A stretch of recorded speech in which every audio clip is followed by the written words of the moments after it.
दोस्तों दोस्तों आज जिस स्टॉक की चर्चा मैं आपके सामने करने वाला हूं उस स्टॉक का नाम है वोडाफोन आइडिया लिमिटेड। और वोडाफोन आइडिया के ऊपर ये बहुत ही लंबे समय के बाद मैं एक वीडियो आपके साथ शेयर कर रहा हूं।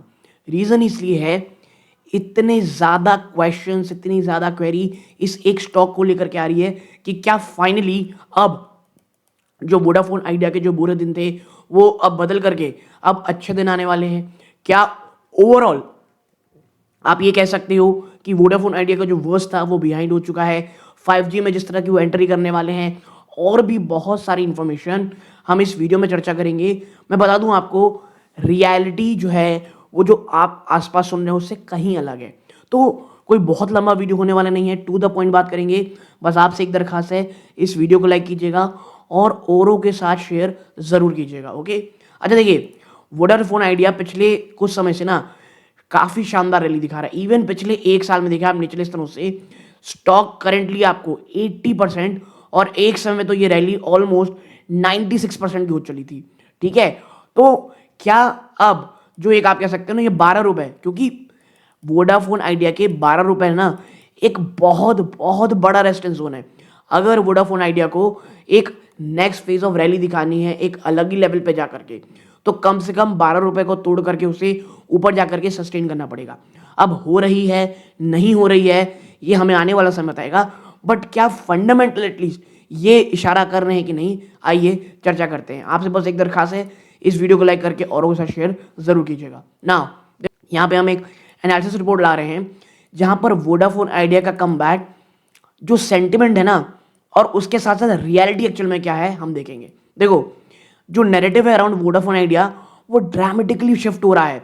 जो पहले हर कोई कह रहा था कि भाई इमिनेंट गिरावट होने वाली है, अब सीधा एक्सट्रीम में जाकर के एक टर्न अराउंड स्टोरी की बात हो रही है। और बात करें फरवरी की, तो जो कंपनी ने सबसे शानदार पॉजिटिव मोमेंटम देखा है सिंस 2018 मर्जर। बट जो आप हल्ला गुल्ला सुन रहे हैं ना, मार्केट नॉइजेस, उसकी हट करके हम एक फंडामेंटल रिकवरी हो रही है कि नहीं, आइए ग्राउंडेड वे में इस पर्सपेक्टिव को देखते हैं। देखिए, अब भाई हर कोई क्यों रूट कर रहा है वोडाफोन आइडिया को, तो देखो सब जो ऑप्टिमिज्म है ना वो 3 ब्लैक स्वॉन इवेंट्स के कारण है जो कहीं ना कहीं कंपनी के फेवर में दिख तो रहे हैं।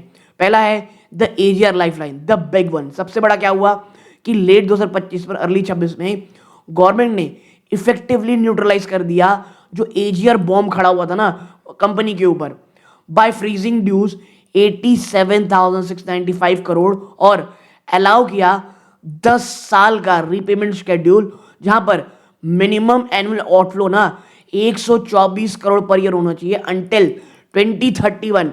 और वोडाफोन आइडिया ये जो इंसॉल्वेंसी रिस्क था इमीडिएटली वो गायब हो गया।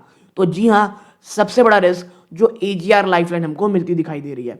फिर government as a silent partner, देखो विद गवर्नमेंट ऑफ इंडिया ना अब होल्ड करती है 49% stake as of March.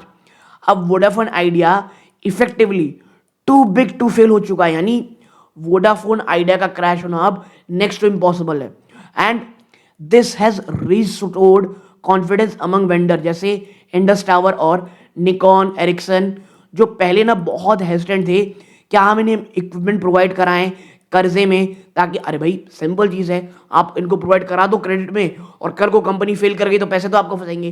But अब 49% स्टेक जब गवर्नमेंट का ही है तो हर को पता है now it's too big to be full.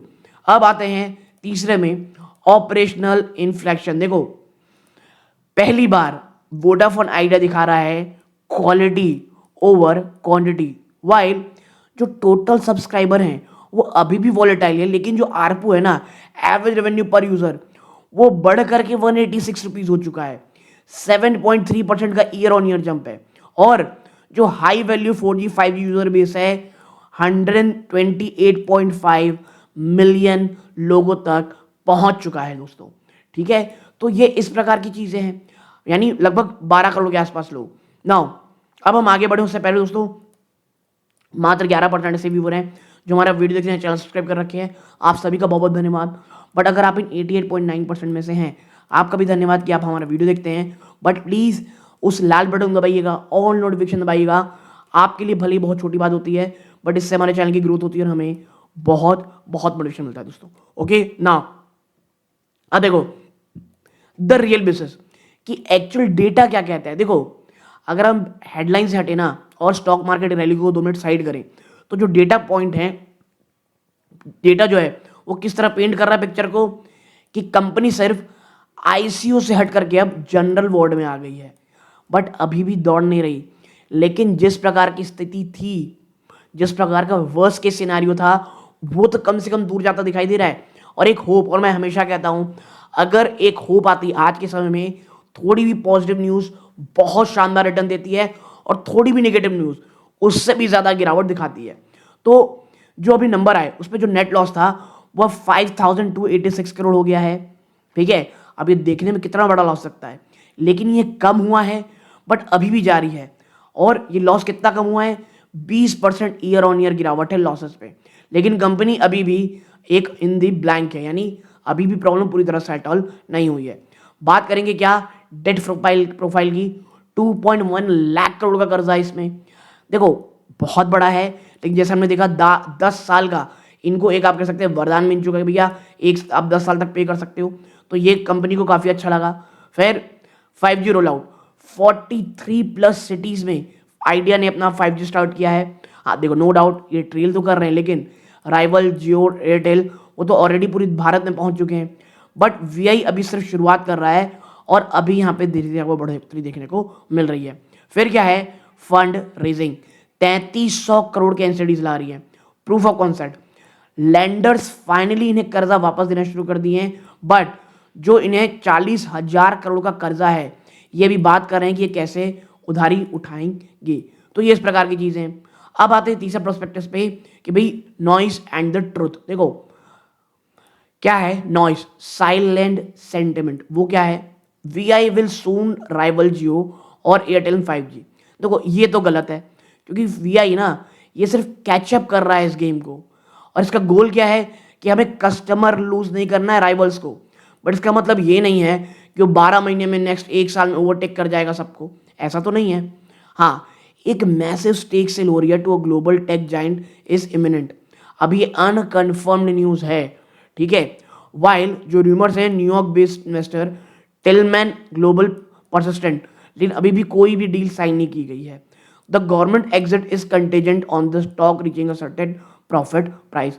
तो यही प्रकार की चीज़ है भैया कि शायद सरकार सेल कर दे, एक प्रकार में स्टॉक ऊपर जाएगा तब। अब आते हैं ट्रूथ एंड फंडामेंटल रियलिटी। देखो सॉल्वेंसी अब कोई इशू नहीं रह गया है, वोडाफोन आइडिया बंद नहीं होगा, गवर्नमेंट इंटरवेंशन गारंटी कर दिया है a third player in the market, क्योंकि सबको पता है अगर सिर्फ 2 प्लेयर रहे ये बिल्कुल भी अच्छा नहीं होगा सबके लिए। फिर ऑपरेशन सर्वाइवल, ये सबसे बड़ा नया हर्डल है। वोडाफोन आइडिया को क्या चाहिए कि वो एग्जीक्यूट करे एक 45,000 करोड़ रुपए का कैपेक्स प्लान नेक्स्ट 3 ईयर, ताकि वो अचीव कर पाए 4G और 5G का ओवरऑल चीज़ें पार्टी। ठीक है, अगर वो इस विंडो को मिस करती है ना, तो जो क्वालिटी गैप है वोडाफोन आइडिया में वो परमानेंट हो जाएगा। ठीक है, फिर जो टैरिफ हाइक किया गया वोडाफोन आइडिया द्वारा, ये इन्हें एक मच नीडेड ऑक्सीजन देता है। वोडाफोन आइडिया का जो कमबैक है वो पूरी तरह से इस पर डिपेंडेंट है कि जो इंडस्ट्री वाइड टैरिफ हाइक है जो मिड 2026 में होने वाला है, क्योंकि अगर बढ़ाया नहीं गया प्राइस को तो जो रेवेन्यू है ना वो इतना ज़्यादा नहीं होगा कि वो फ्यूचर स्पेक्ट्रम इंस्टॉलमेंट को जो 2031 से स्टार्ट हो रहे हैं उसे कवर कर पाए। तो इन्हें कहीं ना कहीं जो प्राइस है वो बढ़ाना ज़रूर से ज़रूर पड़ेगा दोस्तों। ठीक है, फिर हम बढ़ते आगे कि भाई एग्जीक्यूटिव समरी क्या है। तो भाई एज अ इन्वेस्टर आपको एक चीज़ समझनी पड़ेगी, जो कमबैक है ना इस ट्रू टर्म वो सर्वाइवल की बात हो रही है। ठीक है, यानी वोडाफोन आइडिया जैसी कंपनी जो एक जगह कहा जा रहा था वो शट डाउन हो जाएगी, डुओपोली हो जाएगी पूरे के पूरे मार्केट में, वो नहीं होने वाली। प्लस गवर्नमेंट का जो स्टेक है वो इन्हें कहीं ना कहीं एक आप कह सकते हैं एक गारंटी देता है। लेकिन एग्जैजरेट वे में जो कहा जा रहा है ना कि डोमिनेंस, ये गलत है। वोडाफोन आइडिया उसने सक्सेसफुली बैंकरप्सी को तो डॉच कर दिया है और बहुत सारे कर्जदारों का जो ट्रस्ट है उसे वापस से पाया है, लेकिन ये अभी भी बहुत ज़्यादा पीछे है 5G की रेस में। और आने वाले 1.5 साल जो है ना नेटवर्क एक्सपेंशन में वो ये डिटरमाइन करेंगे कि क्या ये जेन्युइन रिसरेक्शन है या सिर्फ एक प्रोलॉन्ग्ड सनसेट। ठीक है, तो ये बहुत सारी चीजें हैं जो एक साथ या हमें देखने को मिल रही है। तो हो रहा है नहीं हो रहा है ये हमें आने वाले समय पता चलेगा। यहाँ तक जुड़े रहे, बहुत बहुत धन्यवाद। ये सूर्यकांत है। जय हिंद दोस्तों।